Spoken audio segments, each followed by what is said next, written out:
মনে রাখবেন, এদেশের আলেমরা যদি নিজেদের স্বার্থে স্বৈরাচারী হাসিনার দাওয়াতে অংশগ্রহণ করা অপরাধ না হয়, এদেশের ওলামায়ে কেরাম যদি দুনিয়াদার ব্যক্তিদের রাজনৈতিক মঞ্চে গিয়ে উপস্থিত হওয়াতে অপরাধ না হয়, এই দেশের ওলামারা যদি দুনিয়াবি যে কোনো প্রোগ্রামে অংশগ্রহণ করা অপরাধ না হয়, ইসলাম যারা চায় সাথে তাদের প্রোগ্রামে অংশগ্রহণ করার কারণে আলেমদের যদি তির্যক মন্তব্য করা হয়, আল্লাহু রাব্বিল কাবা, তারা ইসলামের শত্রু ছাড়া বন্ধ হতে পারে না।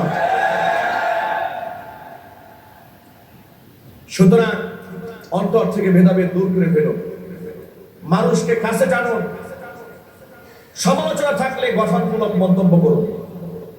মন্তব্য আসতে পারে। কিছুদিন আগে বাংলাদেশের অত্যন্ত নন্দিত জনপ্রিয় বর্তমান জামাতের যিনি আমির ডাক্তার মোহাম্মদ শফিকুর রহমান, বিশ্বাস করুন, আমি উনাকে, যেহেতু আমি রাজনৈতিক দলের কর্মী সদস্য না হওয়ার কারণে সেভাবে চিন্তা না, সিলেটে যখন বন্যা কবলিত মানুষের পাশে তিনি ত্রাণ দিতে গেলেন, তার কিছু বক্তব্য সোশ্যাল মিডিয়াতে কল্যাণে শুনলাম। শোনার পরে আমি একটা আলেম হয়ে, যেহেতু আমি নিজে দাওয়াতে কাজ করি, আমি মনে মনে ভাবলাম, একজন ডাক্তার মানুষ এমন আধ্যাত্মিক কথা শিখলেন কোথেকে? এত সুন্দর কথা। ত্রাণ তো আমরাও দিতে গিয়েছি, আমরা দিতে গিয়া এই ভালো করে ছবিটা তোলেন, যাতে করে পাবলিক ভালো করে দেখে যে আমি ত্রাণ নিয়ে আসছি। উনি কি বললেন? উনি গিয়ে বললেন, আমরা আপনাদের ভাই, আমরা আপনার বাড়িতে মেহমান আসছি, তো মেহমান বাড়িতে আসার সময় মেজবানের জন্য কিছু নিয়ে আসে, কিছু উপহার নিয়ে আসছে। আমি এই এতটুকু কথা শুনে আমার দিল তার উপর খুশ হয়ে গেছে।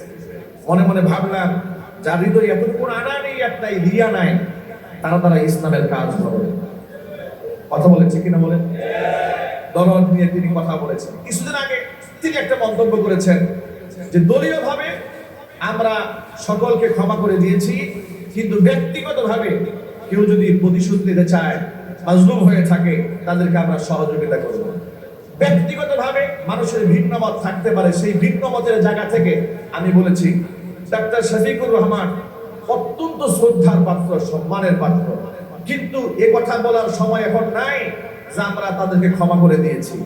এটা বলা যাবে না, এই মুহূর্তে বলা যাবে না, কারণ বাংলাদেশের 90 থেকে 95% মুসলমানেরা এই জালেম কর্তৃক এমন নির্যাতিত হয়েছে, নিষ্পেষিত হয়েছে।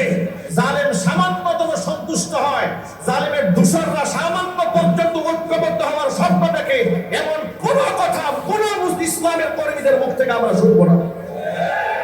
আমরা শুধু এখন দেখতে চাই বাংলাদেশের সমস্ত মুসলমানরা ঐক্যবদ্ধ হবে এবং যারা রক্তক্ষয়ী সংঘর্ষ করেছে, গুম করেছে,